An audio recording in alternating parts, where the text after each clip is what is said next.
ஆமா, சீமானண்ணன் சொல்லிதான் எங்களுக்கு இனப்படுகொலை நடந்த விஷயம் தெரியும். பிரபாகரனை பத்தி தெரியும், பாலச்சந்திரன் பத்தி தெரியும், அண்ணன் சூசையை பத்தி தெரியும். பள்ளிக்கூடம் போகாம மாடு மேய்க்க போனா இவரு சொல்லிதான் உங்களுக்கு தெரியும். இவரை விட தலைவர் என்ன சொல்லிருக்காருன்னு பாருங்க. நான் வர்றதுக்கு முன்னாடி பிரபாகரன் எல்லாம் பயங்கரவாதி தானே.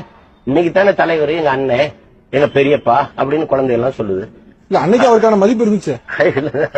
இதை விட மேதக ஐயா அவர்களை எவருமே இந்த மாதிரி கேவலப்படுத்திக்க மாட்டாங்க. உலகத்துக்கே தெரிஞ்ச தலைவரை இவரு சொல்லிதான் தெரியுமா. 1980 காலகட்டத்தில இந்திய ரா அமைப்பு இவருக்கு பயிற்சி கொடுத்தாங்கிறது உங்களுக்கு தெரியுமா? அதிபர் ஐயா, நீங்க உங்களோட 43வது வயசுலதான் மேதக ஐயாவை பத்தி பேச ஆரம்பிக்கிறீங்க. ஆனா 16 வயசுலயே மேதக ஐயா இந்திய தமிழ் புலிகள் இயக்கத்தை உருவாக்குனா. அப்ப உங்க 16 வயசுல எங்க அதிபர் ஐயா இருந்தீங்க? 20 வயசுல எங்கயா இருந்தீங்க? 30 வயசுல எங்கயா இருந்தீங்க?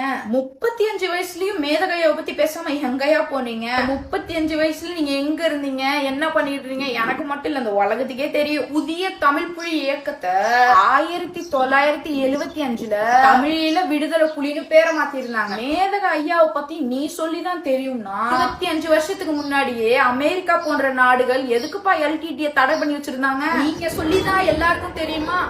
இத கேட்கும் போது என்னாலே தாங்க முடியல அதிபர் ஐயா. இந்த மாதிரி நிறைய வீடியோஸ் வேணும்னா என்ன ஃபாலோ பண்ணுங்க, லைக் பண்ணுங்க, ஷேர் பண்ணுங்க.